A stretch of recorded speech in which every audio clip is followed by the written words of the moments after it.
face the fact that what a politician wants to do is not necessarily what the people want done. The first thing a politician thinks of is getting re-elected. Now, what is necessary to get him re-elected is not always what is good for the country. And of course, we are all familiar with politicians who have promised anything to get elected and then did almost nothing for real for the country or for the people when they got to Washington. It is an unfortunate fact, but it is one that must be faced, that if the people want to be served, they need to serve themselves. If the people want certain bills passed, they need to have it so that they can vote on those issues directly for themselves and pass them. They do not want and can no longer afford to minuet around with politicians. Let us take the national debt. It is becoming enormous. It may lead to inflation, and it may lead to serious financial problems. But nothing is done about it, really. People talk about it, but they don't do it. The only way we're going to differentiate the talkers from the doers is to put the power in the hands of the doers, the people, and leave the politicians to make their speeches, which are words, words, and usually words.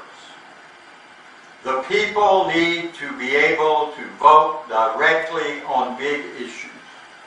And some of these issues are financing, budgeting, borrowing large amount, taxes.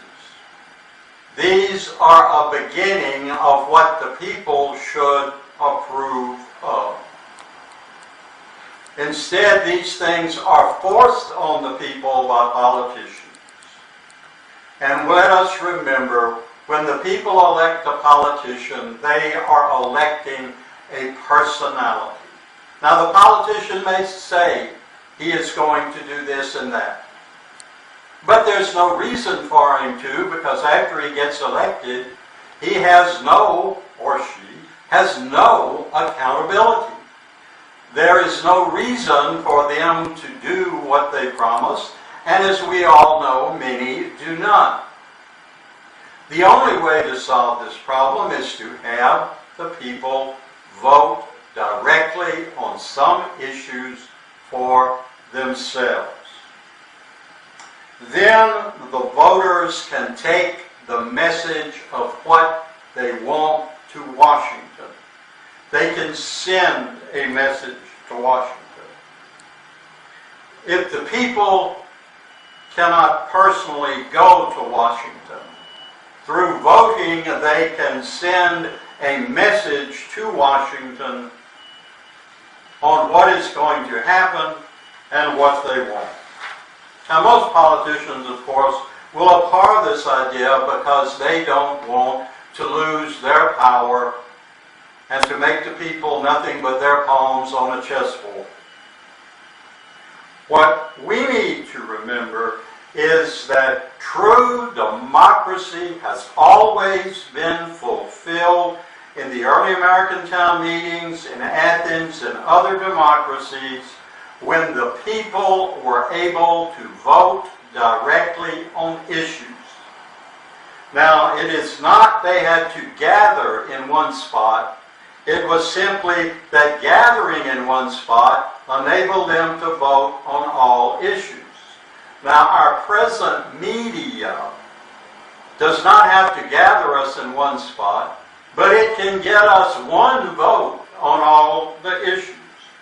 Therefore, the time has come to reinstitute democracy as it was originally conceived.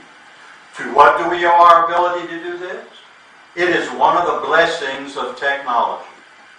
We have heard a great deal about what technology may do that is bad, but this, I think, is one of the things technology may do that is brilliant and good and will result in an infusion of participative democracy in America as the people discover they can vote on issues.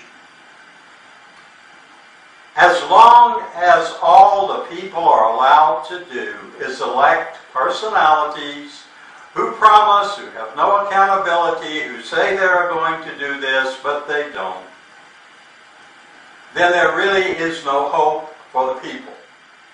The people have to be enfranchised, not on all things, but on some major issues, like finances.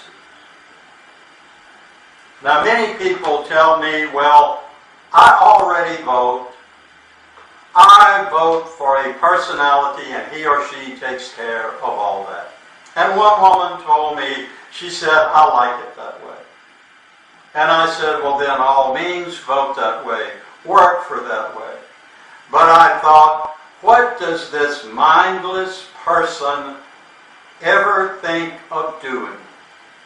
To want to give all their rights to vote to a personality, it sounds, well, so Hollywood. It sounds like we have found a personality and we follow that personality instead of going through government issue by issue. And I will tell you frankly, what the people have that the politicians don't, so that the people should vote. And that is common sense. The people know. They raise families. They live on budgets. They have community work they have to do. The people know from their experience in living that lines have to be drawn, that the country cannot pay for everything and do for everything. The country knows that certain things can be done just like in their families and certain things can't because we don't have the money. Politicians don't have the common sense people, I believe, would show in their voting. Now people will tell me, you trust the people? And I say, yes, I believe in the American people. And then I say, you trust the politicians? And they are usually nonplussed, because I would much rather depend upon the people than upon politicians. And particularly among politicians who are blindly elected, and these blindly elected personalities are given the right to vote on everything.